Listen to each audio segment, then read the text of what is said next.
Didier roulait tranquillement, son Tesla brillant sous les rayons du soleil, une fierté bien méritée pour ce qu'il avait accompli. Il ne se doutait pas qu'une simple promenade dans son quartier huppé allait prendre une tournure inattendue. Quand l'officier Fontaine l'arrêta, l'air sérieux, Didier sentit une étrange tension. Comment ne pas la ressentir quand tu sais que, malgré ta réussite, ta couleur de peau dicte encore la façon dont on te voit? Un moment banal venait de se transformer en une scène imprégnée de préjugés. Mais Didier, en homme avisé, savait qu'il devait rester calme. La colère ne ferait que nourrir les suspicions injustifiées de Fontaine. Alors, avec une maîtrise que peu auraient mince pu afficher dans une telle situation, il présenta ses papiers sans rechigner. Pourtant, il percevait cette méfiance persistante dans le regard de l'officier, cette petite voix dans son esprit lui disant que, pour elle, quelque chose clochait. Pas à cause de son comportement, mais simplement à cause de ce qu'il représentait à ses yeux. Ce genre de moment, ça te ramène à l'essentiel. Pourquoi est-ce que des gens comme Didier, qui ont tout pour être respectés, doivent encore faire face à ce genre de traitement? C'est comme si, peu importe où tu te rends dans la vie, tu traînes toujours ce fardeau invisible. Et si tu penses que le fait de montrer des papiers va dissiper les doutes, détrompe-toi. Le regard sceptique de Fontaine laissait entendre que la situation allait s'aggraver. Didier, toujours aussi serein, sort ses papiers avec soin. Pourtant, la tension dans l'air est palpable. Officier Fontaine, malgré la coopération de Didier, reste méfiante, ses soupçons augmentant à chaque minute. Elle insiste pour qu'il sorte de la voiture.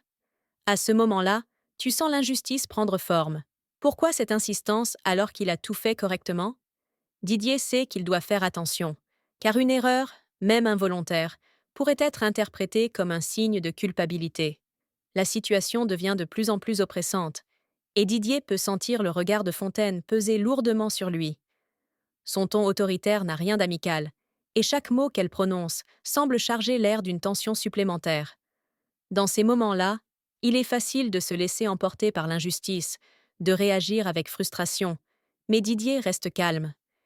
Il comprend que toute réaction émotionnelle ne ferait qu'empirer les choses. C'est souvent dans ces moments que les gens font des erreurs fatales. Cette interaction tendue est un reflet criant des préjugés inconscients qui empoisonnent notre société. Même avec tous les documents en règle, même en étant un membre respecté de la communauté, Didier est traité comme un suspect. C'est là où tu réalises que peu importe à quel point tu te conformes aux règles, certains verront toujours ce qu'ils veulent voir. Ce qui rend ces situations encore plus désolantes, c'est que pour Didier, ce n'est pas une surprise. Pendant que l'interaction continue de s'envenimer, des voisins commencent à sortir de leur maison.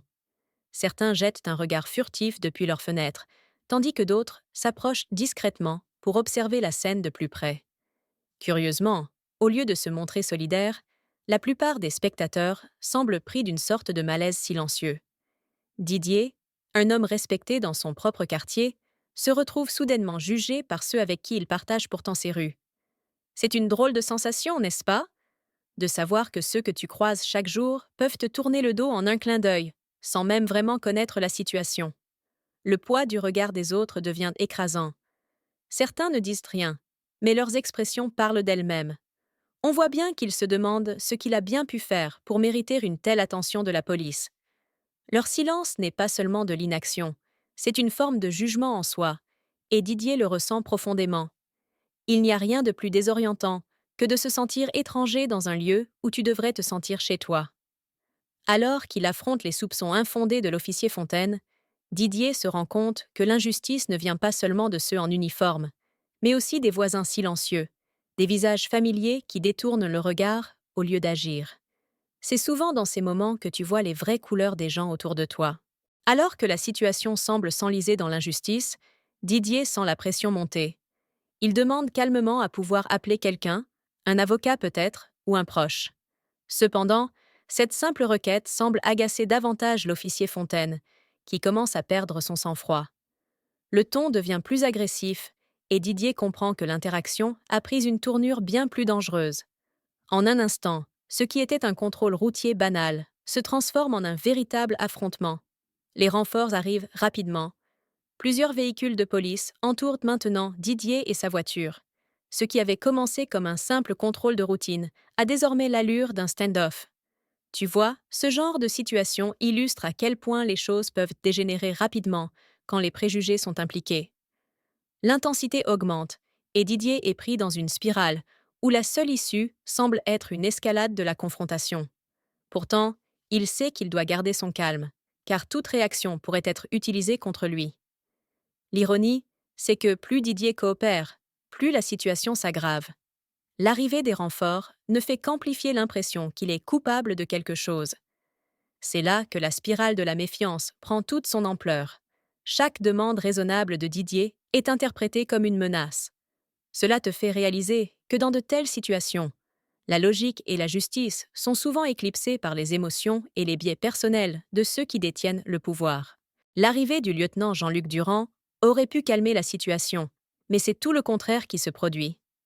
Plutôt que d'évaluer objectivement les faits, Durand se laisse emporter par les mêmes préjugés que l'officier Fontaine. Il jette à Didier un regard lourd de soupçons, ignorant le statut de ce dernier au sein de la communauté. À ses yeux, Didier n'est pas un homme d'affaires prospère, mais un potentiel délinquant. Ce qui aurait pu être un moment de désescalade devient une confirmation des stéréotypes. C'est là que tu te rends compte de la puissance destructrice des biais inconscients. Même face à l'évidence, les papiers de Didier sont en règle, et il n'y a aucune raison valable pour ce traitement. Durand ne voit que ce qu'il veut voir.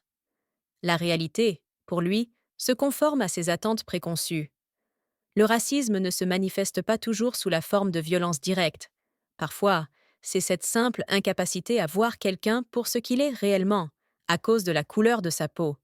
Le problème ici, ce n'est pas seulement l'individu. C'est un système, un engrenage complexe, où chaque rouage, qu'il s'agisse d'un simple agent ou d'un lieutenant, contribue à maintenir une structure d'injustice. Didier le sait bien. Ce n'est pas la première fois qu'il se trouve face à ce genre de situation, mais cela n'en diminue pas l'impact. Chaque fois, c'est un rappel brutal que, même avec succès, richesse ou statut, le racisme te rappelle toujours sa présence insidieuse. Alors que la situation semble de plus en plus désespérée pour Didier, un nouvel officier, Mathieu Lefebvre, fait son entrée sur la scène. Contrairement à ses collègues, Lefebvre ne voit pas en Didier un étranger à surveiller, mais un visage familier. Il se souvient de lui lors d'un événement caritatif local, où Didier avait généreusement contribué. Ce souvenir vient chambouler les certitudes que Lefebvre pourrait avoir eues en arrivant sur les lieux. Quelque chose cloche ici, pense-t-il. Il sent que tout ceci n'a rien à voir avec la légalité, mais plutôt avec les préjugés qui dominent la scène. Lefebvre, malgré son statut de jeune recrue, a l'intuition que quelque chose ne tourne pas rond. Il décide de vérifier les informations concernant la voiture. Il questionne ses supérieurs sans montrer de défiance directe, mais avec une subtile détermination. Parfois, dans des situations aussi tendues, un simple acte de vérification, une pause pour revoir les faits, peut tout changer. Lefebvre sait qu'il marche sur des œufs, mais il n'est pas du genre à se laisser aveugler par les apparences. Grâce à Lefebvre, l'enquête se recentre enfin sur la réalité. La Tesla appartient bel et bien à Didier. Ce simple fait, pourtant vérifiable dès le début, met en lumière à quel point l'incident est basé sur des préjugés plutôt que sur des preuves. La pression retombe légèrement, mais Didier sait qu'il n'a pas encore entièrement franchi l'obstacle. Il y a encore des regards méfiants qui pèsent sur lui, mais Lefebvre a jeté un premier rayon de lumière sur cette sombre affaire. Grâce à l'insistance de Lefebvre pour vérifier les informations, il est enfin confirmé que Didier est bien le propriétaire légitime de la Tesla. Lieutenant Durand, à contre-cœur, admet l'erreur, mais son visage trahit son inconfort. L'idée d'avoir traité un homme innocent comme un criminel ne semble pas le troubler autant qu'elle le devrait. Quant à l'officier Fontaine, même face à la vérité, elle ne parvient pas à abandonner ses soupçons. Sa rigidité face à la réalité est un exemple frappant de l'emprise des préjugés sur le jugement. Pour Didier, ce moment de résolution n'apporte pas le soulagement qu'il espérait. Oui, il n'est pas coupable de quoi que ce soit. Et oui, la police a finalement reconnu son erreur. Mais le mal est fait. Ce n'est pas seulement une question de malentendu. C'est l'expérience déshumanisante d'être traité en suspect uniquement à cause de sa couleur de peau.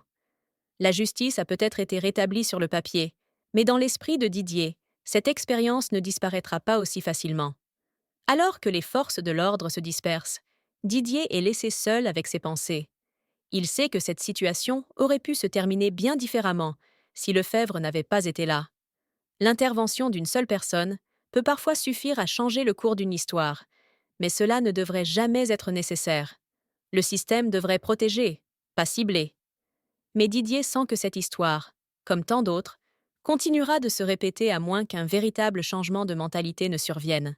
Alors que les tensions semblent enfin se dissiper, un moment inattendu survient. L'officier Fontaine, celle qui était la plus agressive et méfiante envers Didier, réalise enfin l'ampleur de son erreur. Comme si une vague d'émotion l'envahissait, elle commence à craquer sous le poids de la situation. Elle prend conscience que son comportement n'était pas simplement une question de procédure, mais une démonstration brutale de ses propres préjugés. Ses collègues la regardent, incrédules, alors qu'elle tente de contenir ses larmes. C'est une scène poignante. Celle qui tenait les rênes de l'injustice se retrouve soudainement submergée par la vérité. Dans ses yeux, tu peux voir la lutte interne, ce moment de clairvoyance où elle comprend que ses actions ont causé un tort immense à Didier. C'est dans ces moments qu'on se rend compte à quel point les biais inconscients peuvent être destructeurs, même pour ceux qui les portent. Fontaine se trouve face à une réalité qu'elle avait refusé de voir jusque-là. Didier, lui, reste stoïque. Il ne ressent ni satisfaction, ni vengeance dans ce spectacle émotionnel. Ce qu'il a vécu est plus profond qu'un simple malentendu, qui pourrait être pardonné par des larmes. Il a une cicatrice invisible, une douleur émotionnelle que cette scène ne peut effacer. Pourtant, il est témoin d'une transformation, une prise de conscience de la part de Fontaine. Mais est-ce suffisant pour changer un système entier? Didier en doute, mais il espère que ce moment marquera un premier pas vers quelque chose de mieux. Te rends-tu compte de l'impact qu'une telle expérience peut avoir sur une vie? Combien d'autres Didier traversent ce genre d'injustice chaque jour, simplement parce qu'ils sont perçus différemment?